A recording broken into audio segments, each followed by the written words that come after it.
Oke, selamat malam. Assalamualaikum warahmatullahi wabarakatuh. Kita ketemu lagi di Berarti Berbinar Hair Studio, yang merupakan salah satu produk dari Berbinar Insightful Indonesia, yang mungkin buat teman-teman yang barusan join dan lihat di FYP kalian, mungkin gitu ya, live ini merupakan hasil dari produk dari perusahaan kami di Berbinar Insightful Indonesia.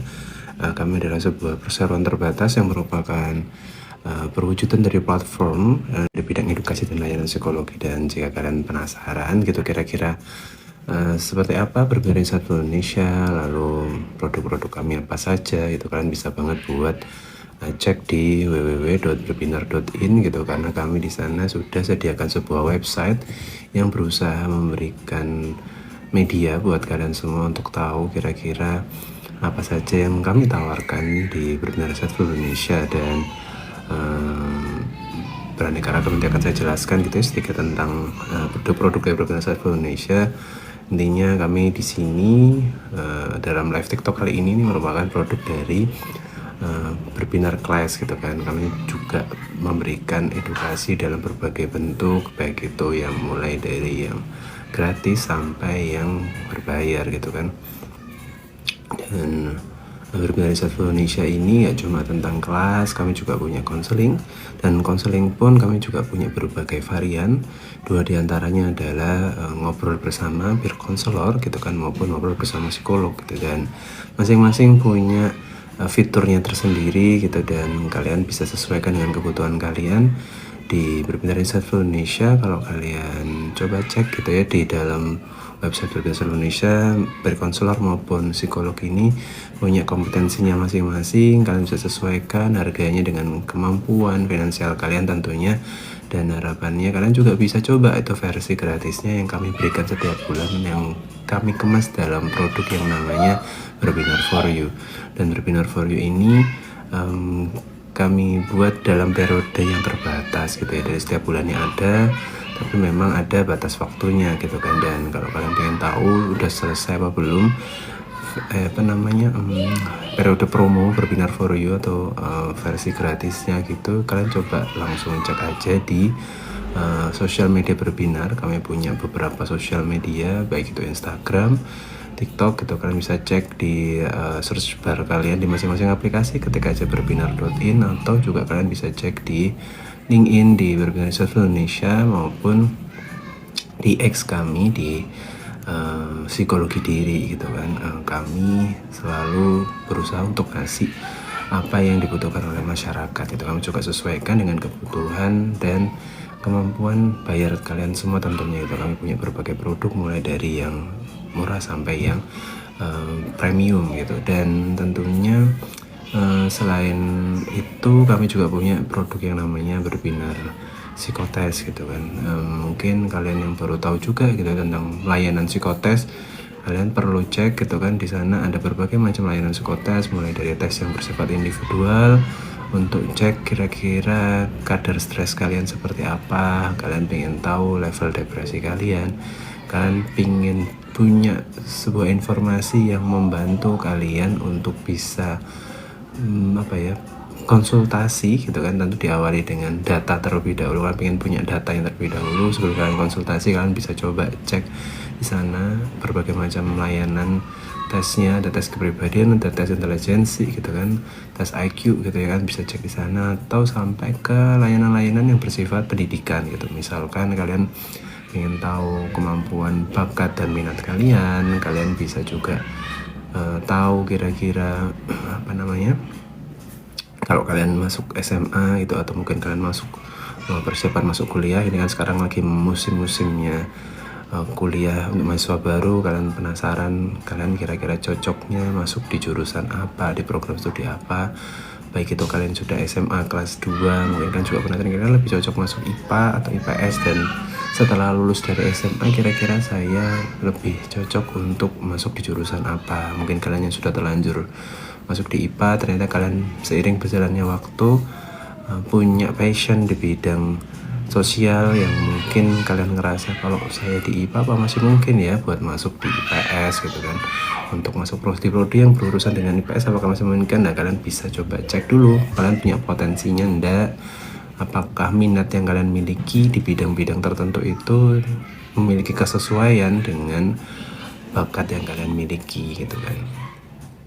Ini macam-macam gitu ya. Kalian pun kalau punya usaha atau bisnis gitu ya, yang kalian pingin dibantu dari aspek organisasinya, kami juga bisa bantu gitu kan, dimana kami juga punya layanan rekrutmen gitu yang bisa membantu kalian buat untuk mengakses gitu kan, menilai kira-kira orang-orang yang mendaftar untuk melamar bekerja di perusahaan kalian atau bisnis kalian ini kira-kira orang yang sesuai tidak dengan profil bisnis kalian, dan termasuk beberapa hal yang lain seperti kami bisa juga bantu di bidang pembuatan SOP gitu. Kemudian juga ada konsultasi-konsultasi lainnya yang harapannya bisa membantu kalian dalam memanage SDM di perusahaan kalian gitu ya. Nah, itu berbagai macam layanan itu kalian bisa lihat lebih lanjut itu, misalnya kalian dengarnya barusan karena baru masih di menit ke-7 dari live ini, terus kalian kelewatan beberapa poin pentingnya, kalian bisa juga cek langsung ke website Berbinar Indonesia atau tanya ke adminnya Berbinar gitu ya, di @berbinar.in, di TikToknya langsung DM aja, tanyain kira-kira di Berbinar ada nggak yang kalian mau coba layanannya yang kalian butuhkan, terus kalian coba tanya aja kira-kira yang cocok itu di produk yang mana gitu. Dan kembali lagi ke live ini gitu ya, live ini salah satunya adalah tempat buat kalian bisa ngobrol gratis bersama psikolog ya. Betul banget, karena kebetulan saya di sini adalah juga psikolog dari Berbinar Indonesia. Perkenalkan, nama saya Dani gitu kan, dan kalian bisa bertanya berbagai hal, kalian bisa cek dengan chat gitu ya, chat aja di dalam kolom komentar di live yang kita sajikan ini, yang kami sajikan ini gitu kan, kalian bisa bertanya di sana. Tanyain aja kira-kira kalian mau bertanya tentang apa, tentang aspek psikologis yang kalian hadapi. Tidak harus permasalahan yang kalian miliki, bisa juga ini tentang curhatan teman kalian atau orang-orang yang mungkin kalian lihat tapi kalian penasaran kalau dilihat dari sudut pandang psikologi seperti apa gitu. Karena di sini kita bertujuan untuk bisa ngasih edukasi kalian dari sudut pandang seorang psikolog, dan harapannya juga nggak cuma ngasih edukasi tapi menginspirasi kalian tentang hal-hal yang mungkin kalian belum tahu, akhirnya sekarang jadi belajar lebih tahu, atau mungkin kalian juga bisa sharing pengalaman kalian dari obrolan yang kita bahas selama 30 menit ke depan, karena kita akan berakhir di 20.30.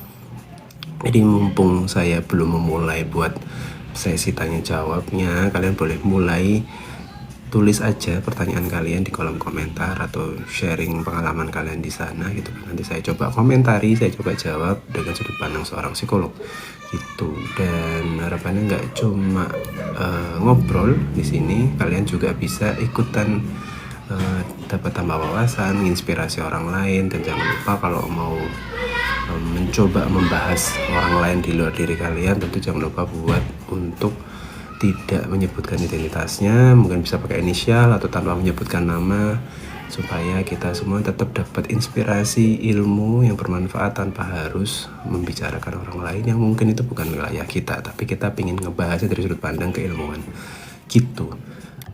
Sekali lagi, acara hari ini sudah lama kita tidak menayangkan live dari TikToknya Berbinar Indonesia.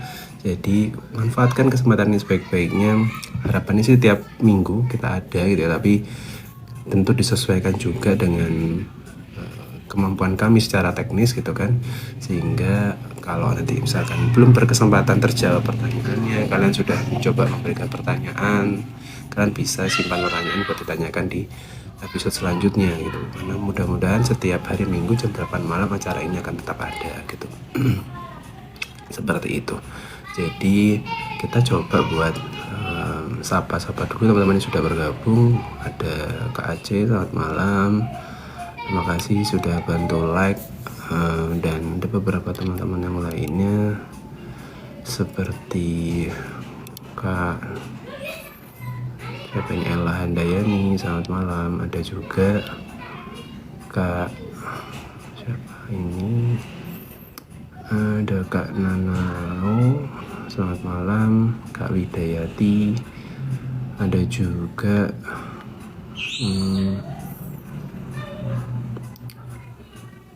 Kak siapa ini, ada Kak Farhan, selamat malam. Ada Kak Tabihu atau Tabiwu gitu ya, how to spell it correctly. Nah, ada juga teman-teman yang sudah mulai ngasih pertanyaan. Di sini ada pertanyaan dari Kak Aceh, apakah orang yang mengajak situationship itu jahat mas atau enggak? Ini saya kurang paham istilah-istilah zaman sekarang, mungkin lebih cocok lagi kalau langsung kita ajak ngobrol Kak Acehnya.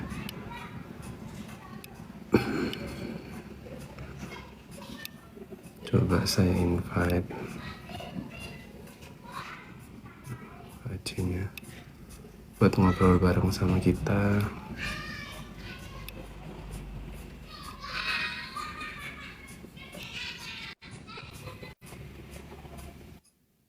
Ya. Halo. Halo Mas, kedengaran nggak? Halo? Pertanyaannya bisa dibahas lebih lanjut, mungkin maksudnya situationship itu kayak gimana istilahnya?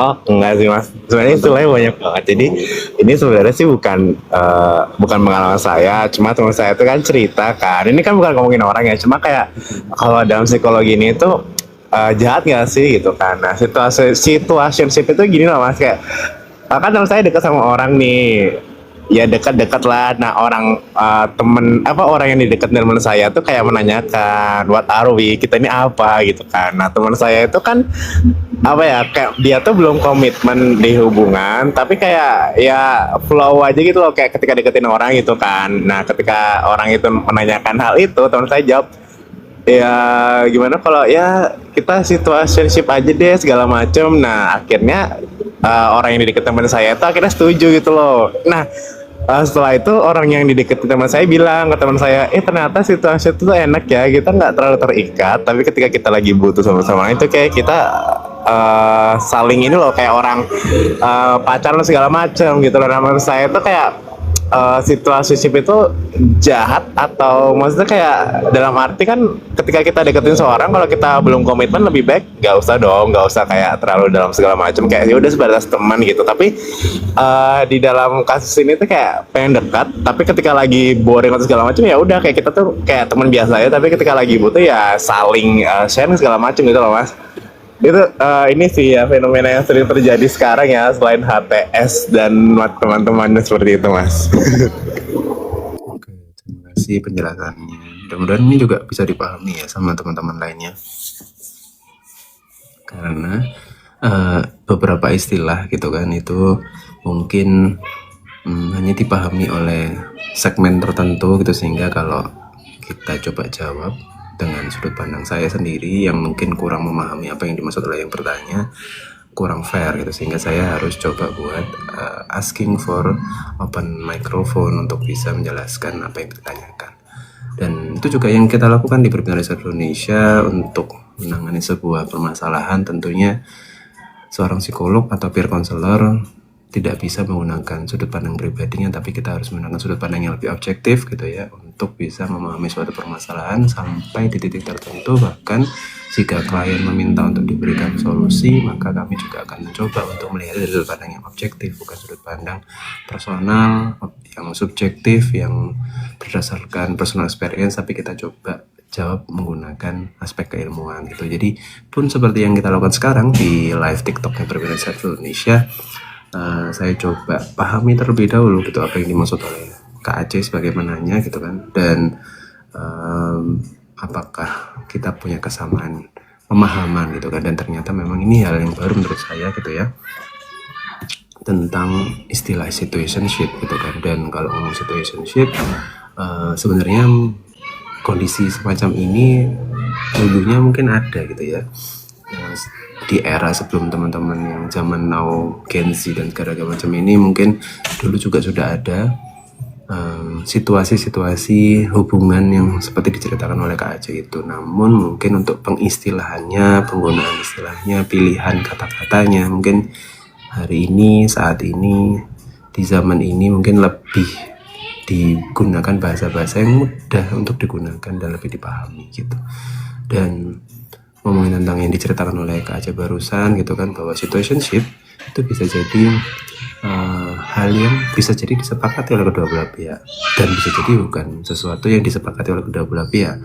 Jadi kalau ngomongin tentang relationship, entah itu modelnya situationship, entah itu modelnya HTS, entah itu modelnya TTM, atau mau pacaran, suami istri, atau mungkin hubungan-hubungan yang lainnya gitu ya, yang melibatkan dua orang atau lebih, pasti di sana harusnya ada yang namanya kesepakatan.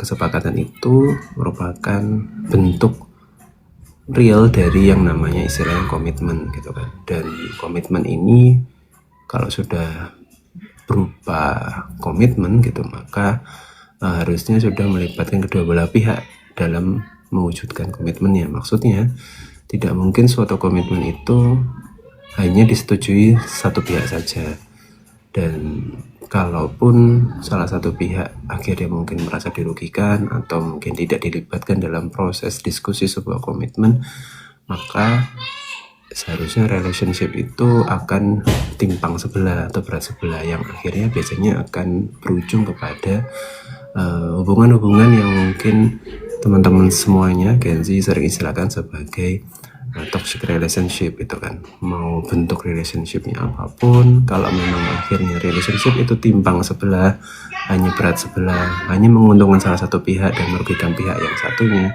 pasti di sana ada yang namanya aspek-aspek toxic relationship atau pihak yang dirugikan itu kan.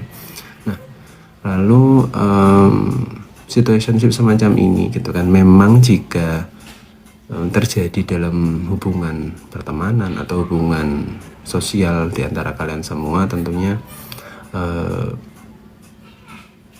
perlu dicek kembali ya antara masing-masing pihak. Bukan keputusan mengistilahkan situationshipnya, tapi bentuk relationship yang akhirnya disebut sebagai situationship ini itu apakah sudah disepakati bersama, itu dulu. Nah, jika memang hanya satu pihak aja yang merasakan kenyamanan sementara pihak lain hanya merasa tidak memiliki kenyamanan yang sama seperti pihak satunya, maka ini perlu di cross check, di recheck, dan perlu ditelaah ulang gitu ya. Masing-masing pihak perlu ngobrol bareng, duduk satu meja gitu kan, maksudnya dibicarakan bersama gitu kan, kira-kira memang mau arahnya kemana. Karena saya yakin harusnya gitu ya, setiap apa yang kita lakukan di dunia gitu ya, dalam kehidupan sehari-hari gitu, perlu punya tujuan tertentu, dan tujuannya itu harusnya gitu ya, idealnya memang bertujuan untuk memiliki sebuah keuntungan tersendiri untuk diri kita gitu kan. Jadi misalkan dalam sebuah komitmen atau sebuah relasi, sebuah hubungan, itu masing-masing pihak punya tujuan, dan tujuannya itu di-share satu sama lain, dan masing-masing pihak saling mengiyakan, saling sepakat, maka sebenarnya tidak ada masalah dengan itu gitu. Apakah dikatakan jahat? Ya tidak, karena memang masing-masing sudah saling memahami resiko masing-masing. Masing-masing tahu apa yang mereka ingin dapatkan, keuntungan apa yang mereka peroleh, dan bahkan masing-masing pihak juga tahu sebenarnya resiko dan kerugian apa yang mereka akan dapatkan dengan meneruskan relationship tersebut gitu. Dan akan menjadi jahat jika gitu ya, ini bukan sebuah kesepakatan bersama, hanya salah satu pihak yang mencoba untuk menegaskan kondisi yang dia rasakan sebagai keuntungan dan meminta pihak yang satunya untuk menerima tanpa meminta kesepakatannya. Itu yang kadang terjadi gitu kan.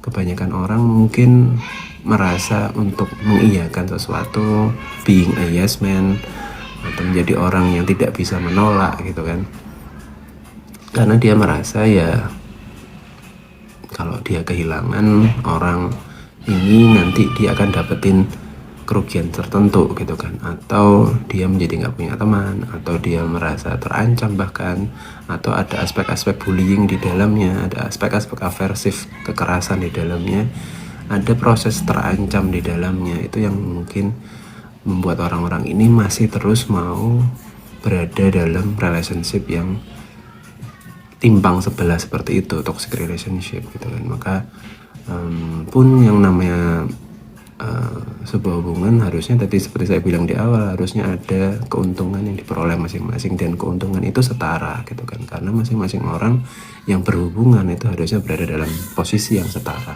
bukan posisi yang hanya menguntungkan salah satu pihak aja.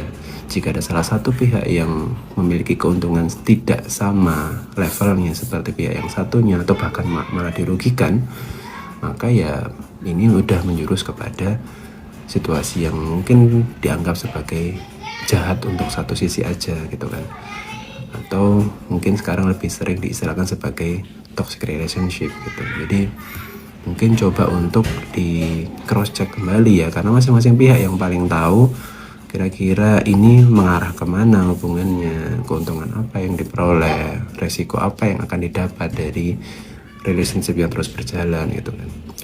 Dan kalau ngomongin relationship, saya yakin itu bukan hubungan yang sehari 2 hari aja gitu kan. Dan kalau memang keuntungannya dirasakan oleh masing-masing pihak 1 hari dan selamanya itu terasa keuntungan, itu bagus. Bayangkan jika ini adalah sebuah kerugian. Jadi kalau 1 hari 2 hari aja mungkin oke, tapi kalau sudah berhari-hari, berbulan-bulan dia menjadi pihak yang tertekan, bayangkan bagaimana secara psikologis kondisi yang dia hadapi gitu. Jadi mungkin saran saya seperti itu ya, coba dicek kembali, diobrolkan bersama, levelnya di mana, kesetaraan di sebelah mana, disepakati bersama komitmennya gitu. Mudah-mudahan bisa menjawab. Kita coba beranjak ke pertanyaan selanjutnya. Sambil saya cari-cari pertanyaan di bagian bawah, saya coba sapa kembali teman-teman yang sudah bergabung. Terima kasih buat Kak Aceh dan Kak Nanau yang sudah memberikan like-nya untuk live pada hari ini. Selamat malam buat Kak Widayati. Selamat malam juga untuk siapa ini? Kak Ardinata, selamat malam. Ada Kak Tini, ada Kak K gitu ya, huruf K aja. Ada Kak Komang Gunarta, ada kata underscore Kudasai,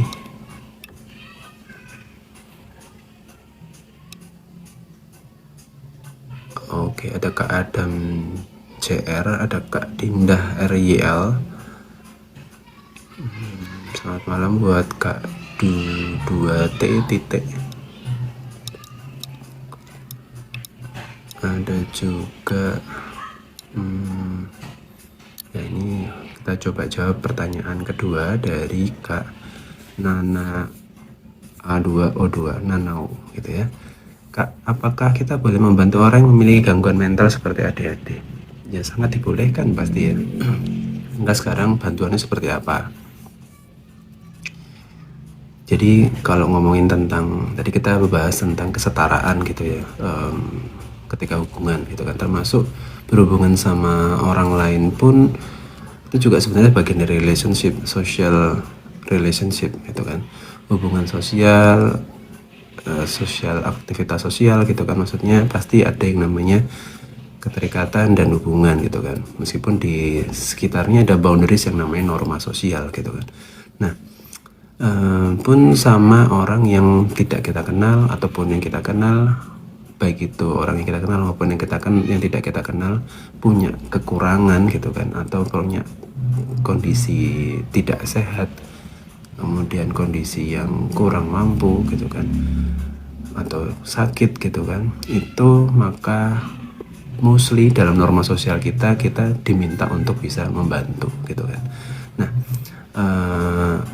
sekarang kita perlu untuk meletakkan diri kita pada peran yang seperti apa untuk bisa punya sumbangsih kepada orang-orang yang sakit, gangguan, tidak sehat, tidak mampu, kurang mampu dan segala macam itu, yang harapannya dengan kita membantu mereka itu ada hal yang bisa membuat mereka jadi lebih uplifting gitu, lebih punya makna dalam lingkungan masyarakat, lebih punya semangat untuk beraktivitas sosial gitu kan.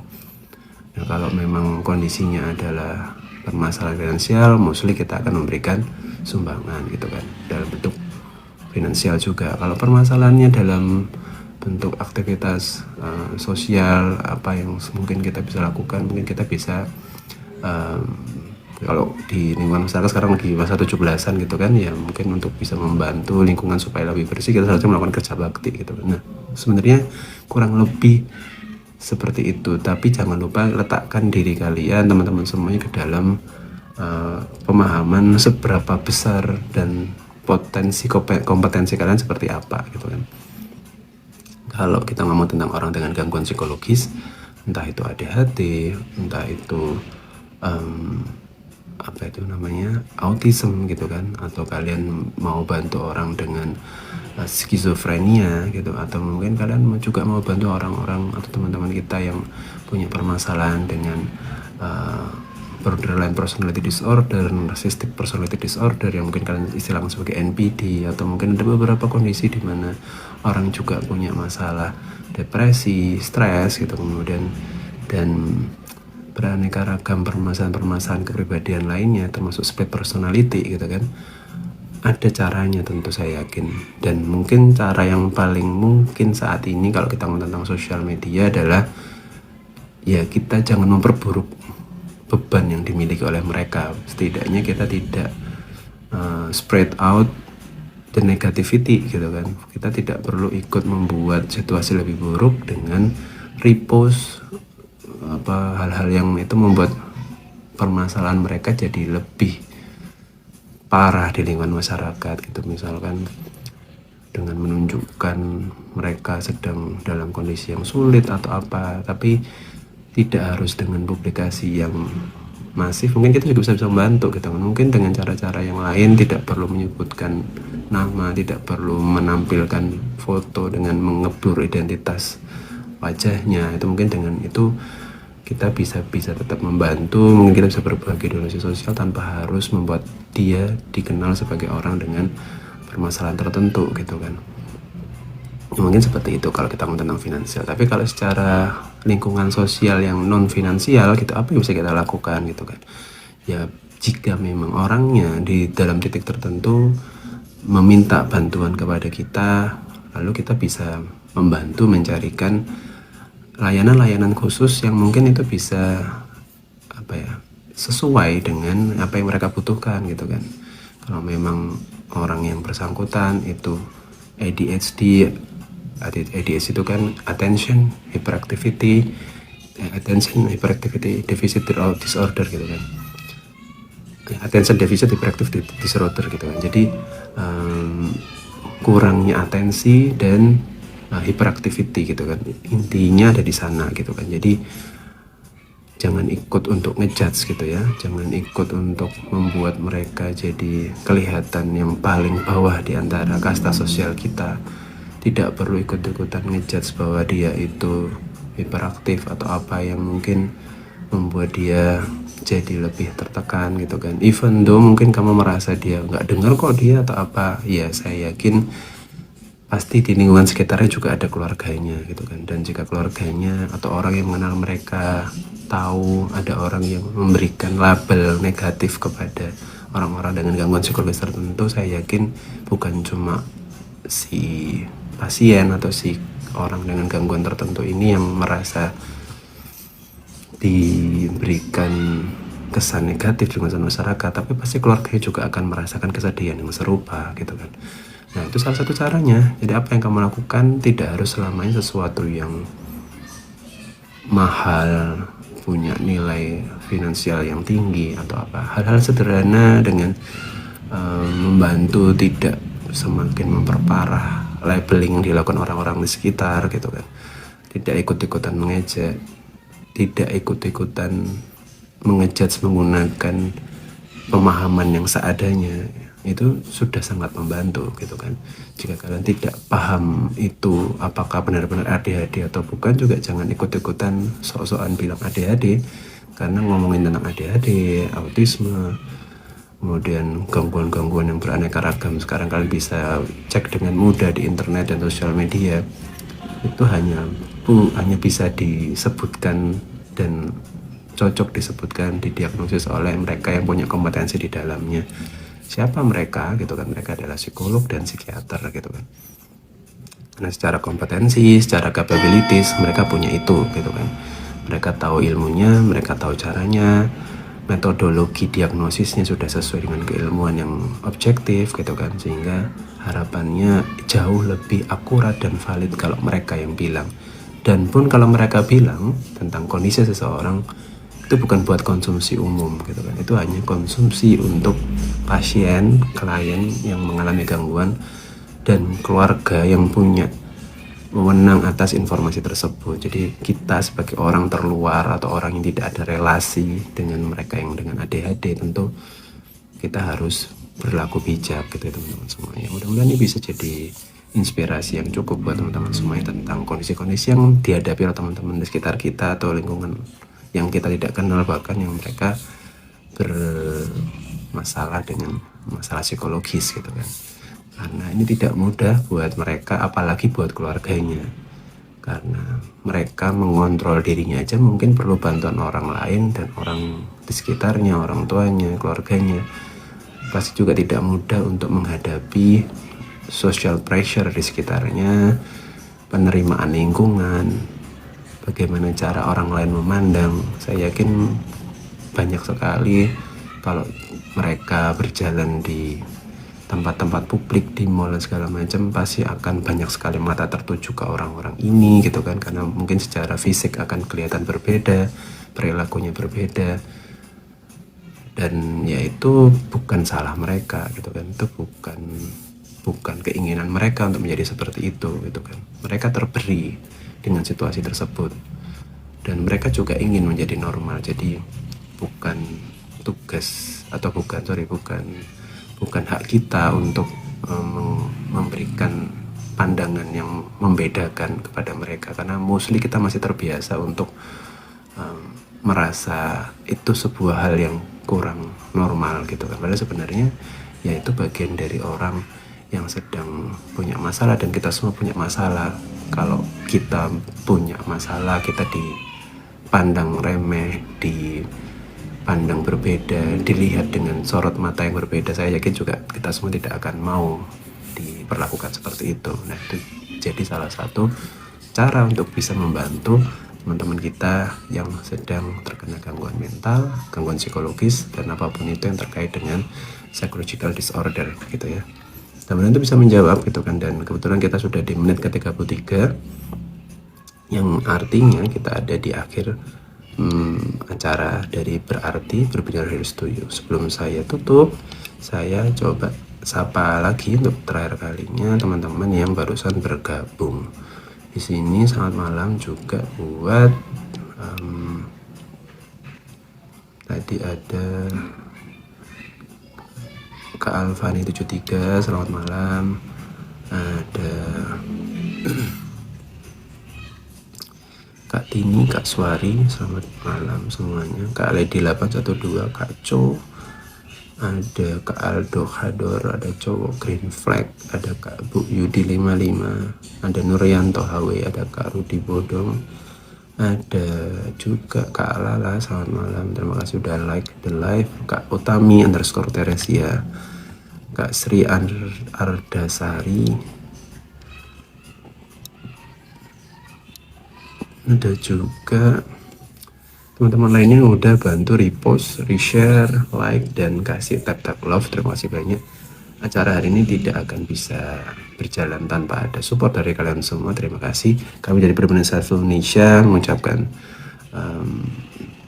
selamat ulang tahun kemerdekaan Indonesia pasti ya, karena besok sudah 17 Agustus dan harapannya di kemerdekaan Indonesia yang kesekian ini gitu ya, Indonesia jadi lebih baik, masyarakatnya lebih awas dan lebih aware tentang kesehatan psikologis gitu kan, bisa lebih saling menghargai satu sama lain, bisa ikut bersama-sama menciptakan masyarakat yang sejahtera gitu kan, secara mandiri, dan seluruh masyarakat Indonesia tentunya bisa sehat secara psikologis. Dan harapannya Perhimpunan Self Indonesia yang punya tagline selalu ada buat kamu juga bisa selalu mensupport masyarakat Indonesia, khususnya kalian semua yang suka dengan layanan online gitu ya. Kami harap kami bisa memberikan layanan yang terbaik, yang sesuai dengan kebutuhan kalian, dan kami bisa selalu ada buat apa-apa saja yang kalian butuhkan gitu kan. webinar selalu ada buat kamu. Selamat malam, kita ketemu lagi di episode selanjutnya, mudah-mudahan di minggu depan di jam 8 malam waktu Indonesia Barat. Selamat malam, assalamualaikum warahmatullahi wabarakatuh.